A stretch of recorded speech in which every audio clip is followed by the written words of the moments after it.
राष्ट्रीय एवं सामाजिक समरसता और राजनीतिक समानता के प्रतीक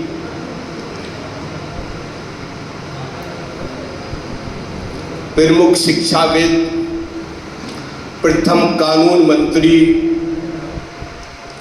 प्रमुख अर्थशास्त्री और न जाने कितनी विद्याओं का ज्ञान रखने वाले अगर मैं अभी से व्याख्यान करने लगूं तो शायद दिन निकल आएगा, उनकी व्याख्यान का समापन नहीं हो पाएगा। ऐसे अपने भारत रत्न, भारत के संविधान निर्माता बाबा साहेब के चरणों में नमन करते हुए सम्मानित और गौरवान्वित मंच, बिना भूमिका के, क्योंकि समय शायद आप लोग काफी देर से यहां बैठे कार्यक्रम, लेकिन मत घबराओ। बाबा साहब ने अपने जीवन में बड़ी कठिन परिस्थितियों का सामना किया था। एक बात मैं जरा बाबा साहब से थोड़ा सा हटके मैं बताना चाहूंगा। एक हमारी शख्सियत बड़ी वो रही, फिर बाबा साहब के बारे में बताऊंगा। 13 अप्रैल जो कल अभी हमारा गया है, 13 अप्रैल 1919 बैसाखी का त्योहार हिंदुस्तान के कोने कोने में बड़े धूमधाम और हर्षोल्लास के साथ मनाया जा रहा था। आपने जलियांवाला बाग जो अमृतसर में स्थित है उसको कितने लोगों ने देखा भी होगा? देखा है ना? गए होंगे। 13 अप्रैल 1919 बैसाखी का त्योहार हिंदुस्तान के कोने कोने में बड़े धूमधाम और हर्षोल्लास के साथ मनाया जा रहा था। जब अपने हिंदुस्तानी गुलामी से ऊब चुके थे, गुलामी से अलग हटकर आजादी की सांस में जीना चाहते थे, तभी अपने एक हिंदुस्तानियों के मन में एक जिज्ञासा पैदा हुई कि हमें देश को गुलामी से हटाना है, आजाद होना है। बेचारे निहत्ते हिंदुस्तानी उस जलियांवाले बाग में एक सभा का आयोजन कर रहे थे।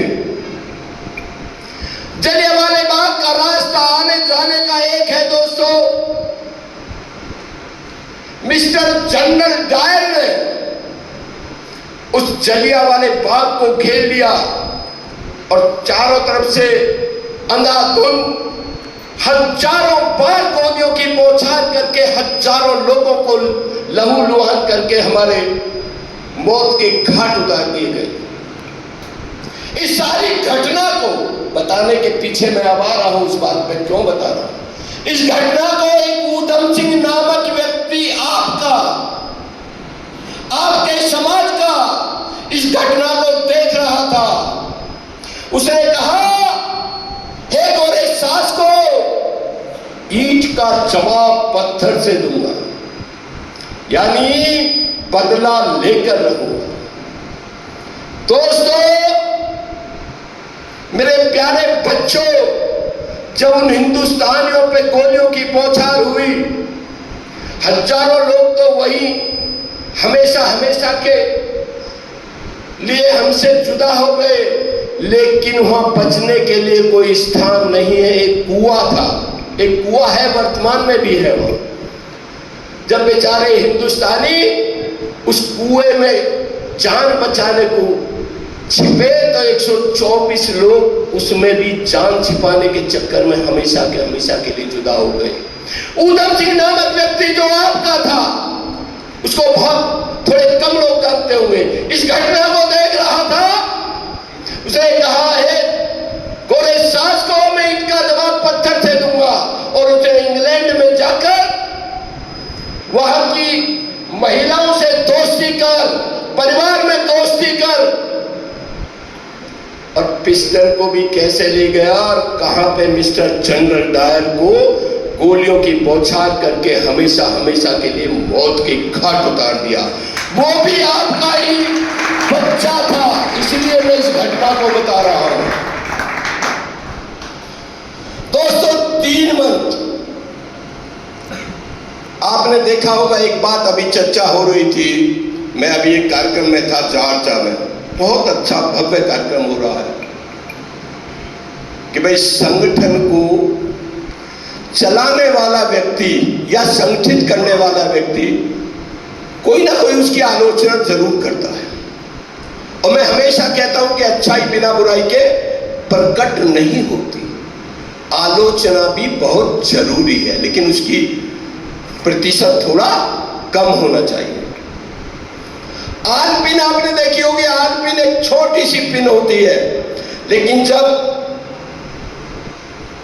कागजों में चुभती है ना, उसको संगठित करने के लिए, तो पहले वो कागजों में चुभती है और फिर सबको संगठित करती है। इसीलिए जो व्यक्ति मृत्युंजय जी या पुष्पेंद्र जी अगर ये आपको भी संगठित कर रहे होंगे तो कहीं ना कहीं किसी ना किसी को थोड़ा बहुत बुरा भी लगा होगा। मत घबराना, हमेशा सोने की शुद्धता की ही जांच होती है, परख की जाती है, कोयले की काली की नहीं की जाती। तो इसलिए संगठित रहना। और बाबा साहब ने 3 मंत्र दिए थे, शिक्षित बनो, संगठित रहो, संघर्ष करो। शिक्षा जिस परिस्थिति से आप गुजर रहे हैं, शिक्षा वह शेरनी का दूध है जिसको जितना पिएगा उतना ही दौड़ेगा। शिक्षा वह शेरनी का दूध है जिसको जितना पिएगा उतना ही दौड़ेगा। और तुम में से ही पता नहीं कौन प्रधानमंत्री बन जाए, कौन आईएएस बन जाए, कौन आईपीएस बन जाए। आपके भविष्य मेरे समक्ष बैठे हुए। तो शिक्षा को जितना ग्रहण करो उतना करना चाहिए। धन कई प्रकार के होते हैं, विद्या धन एक है, काला धन है, रुपया पैसा धन है। सारे धन चोरी किए जा सकते हैं, भाई बहन में बंटवारा हो सकता है, लेकिन शिक्षा धन एक ऐसा धन है जिसको जितना ग्रहण करोगे, जितना खर्च करोगे, वो उतना ही बढ़ेगा, घटेगा नहीं। तो बच्चों, शिक्षा अधिक से अधिक प्राप्त करना, ऐसे पात्र बनना, ऐसे लायक बनना, माँ बाप का नाम रोशन करने के बाद समाज का भी नाम रोशन हो। संगठित रहना, दूसरा पॉइंट है संगठित रहो। संगठित रहने का मतलब, मैं एक उदाहरण देता हूं, एक अंगूर वाले का ही उदाहरण देता हूं कि अंगूर ठेली पर थे, खुले में अंगूर थे, कुछ गुच्छे में अंगूर थे। मैंने कहा क्या भाव है भाई? तो बोला बाबूजी, जो एक खुले हुए अंगूर है ये तो 100 रुपए किलो है, और जो गुच्छे में बंधे हुए अंगूर हैं वो 200 रुपए किलो। मैंने कहा इतना अंतर क्यों? तो बोला बाबूजी, अंगूर तो खुले भी वही है, गुच्छे वाले भी वही हैं, फर्क केवल इतना है ये संगठित नहीं रह पाए, इसलिए इनकी कीमत आधी रह गई, और जो संगठित हो गए उनकी कीमत दुगनी हो गई। तो बच्चों, संगठित रहना, हमेशा कीमत दुगनी करना। झाड़ू हमेशा जब लगाई जाती है तो स्वच्छता का प्रतीक कहलाती है, लेकिन अगर वो भी बिखर जाए ना तो डस्टबिन में डाली जाती है। यानी संगठित नहीं रह पाई ना, इकट्ठी नहीं रह पाई, उसको उसमें डाल दिया जाता है। और ज्यादा बड़ा उदाहरण देखना है तो मधुमक्खियों के छत्ते को छेड़ कर देख लेना जरा, आपको संगठन के बारे में पता चल जाएगा कैसा संगठन होता है। शिक्षित बनो, शिक्षित रहो, संघर्ष करो। संघर्ष बाबा साहब ने जब शिक्षा ग्रहण कर रहे थे, आपने बहुत सुना होगा कि उनको पढ़ने के लिए, रहने के लिए एक ही कमरा हुआ करता था, कोई स्थान नहीं हुआ करता था। विषम परिस्थितियां थी, छुआछूत का बोलबाला चरम सीमा पर था। बाबा साहब से विद्यालय में कहा गया कि आपको क्लास में पढ़ने के लिए कोई स्थान नहीं मिलेगा, तो बाबा साहब ने कहा मैं फिर भी पढ़ूंगा। उनसे कहा गया बाहर भी कोई बैठने के लिए कोई स्थान नहीं होगा, कोई पानी नहीं मिलेगा, तो बाबा साहब ने कहा मैं फिर भी पढ़ूंगा। तो दोस्तों, मेरे प्यारे बच्चों, आपको इतनी बड़ी परिस्थितियों का सामना नहीं करना पड़ रहा है। पढ़ के दिखाना, डॉक्टर, वैज्ञानिक, IAS, PCS बन जाना। कहते हैं कि जिंदगी जीना आसान नहीं होता, जिंदगी जीना आसान नहीं होता, और संघर्ष के बिना कोई महान नहीं होता। जिंदगी जीना आसान नहीं होता और संघर्ष के बिना कोई महान नहीं होता। और जब तक पड़े ना तोड़ने की चोट, तब तक पत्थर भी भगवान नहीं होता, पत्थर भी भगवान नहीं होता। आपने देखा होगा कलाकार पत्थर में से भी भगवान को हथौड़े चोट मार मार कर निखार कर तब भगवान पैदा करता है। और यूं तो होते हैं सभी आदमी, पर है वही आदमी दो आदमी के काम आए आदमी। यूं तो होते हैं सभी आदमी, पर है वही आदमी दो आदमी के काम आए आदमी। और जिसके चमन में आने से बाहर आए। जब बाबा साहब ने जन्म लिया था ना, मऊ नामक स्थान मध्य प्रदेश में, तो कितनी मंगल गीत गाए गए थे, कितनी खुशी मनाई गई होगी कि जिसके चमन में आने से बाहर आए और चला भी जाए तो पल पल उसी की याद आए, पल पल उसी की याद आए। तीसरा सूत्र था संघर्ष करो। संघर्ष करने का मतलब ये नहीं है कि आपस में वाद विवाद करो, लड़ाई करो, झगड़ा करो। संघर्ष करने का मतलब ये है कि अगर आपको कहीं विधानसभा के लिए लड़ना हो तो लड़ो, MP के लिए लड़ना हो तो लड़ो, IAS के लिए बनने के लिए कहीं लड़ाई लड़नी हो तो लड़ो। खान पान वाद विवाद के चक्कर में मत पड़ जाना, क्योंकि अक्सर लोग ऐसे होते हैं। एक बार सर के नेतृत्व में, रमेश जी के नेतृत्व में 2011 में अंबेडकर जयंती का कार्यक्रम अल्फा 1 आपकी झोपड़ी से प्रारंभ किया था DM साहब ने। तो अगले वर्ष हम लोग उस कार्यक्रम में शायद खाने के पीछे लड़ाई हो गई, मंच पे संभालते संभालते हम परेशान हो गए। तो थोड़ा सा दिमाग को विकसित करो। अगर एक दिन हमें खाना नहीं मिलेगा तो क्या होगा? तो ऐसी लड़ाई आपस में मत लड़ना।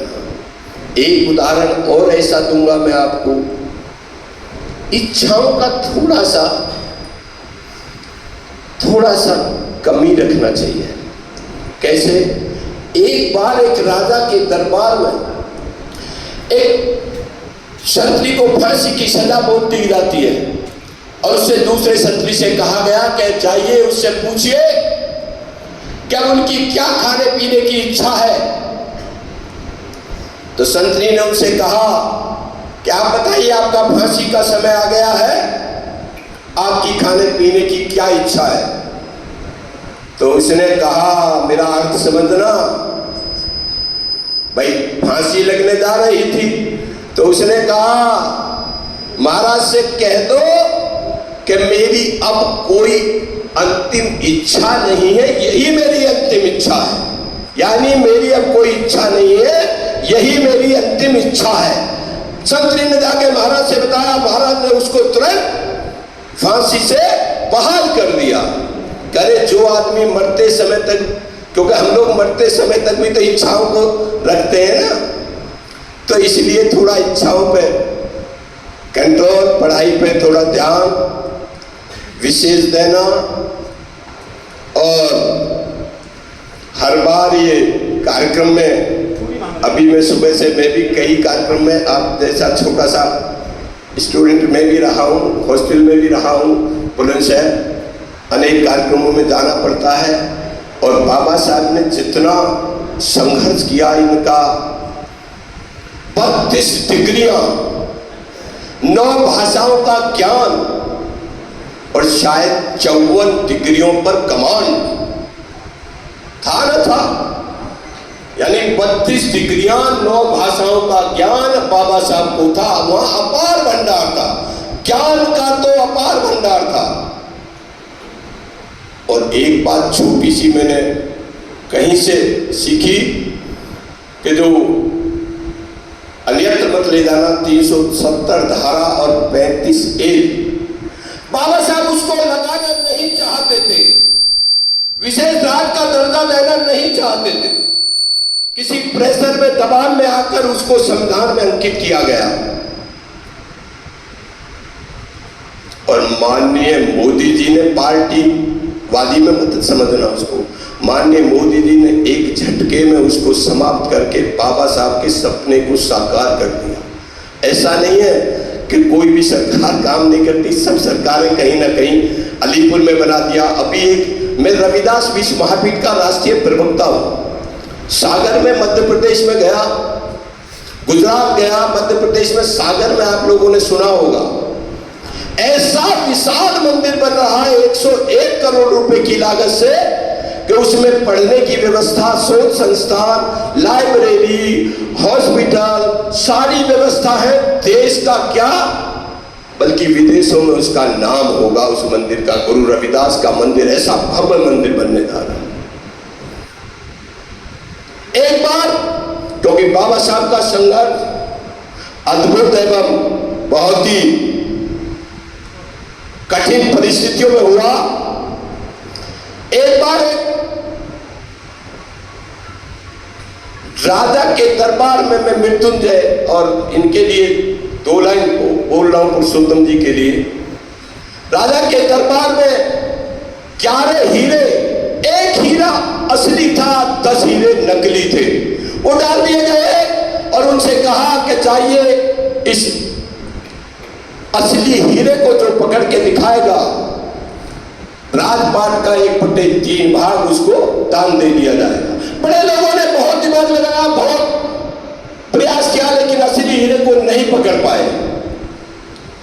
लास्ट में एक विकलांग, अंधा, ब्लाइंड आता है, उसने कहा महाराज मुझे अवसर दीजिए और मैं असली हीरे को पकड़ कर दिखाऊंगा।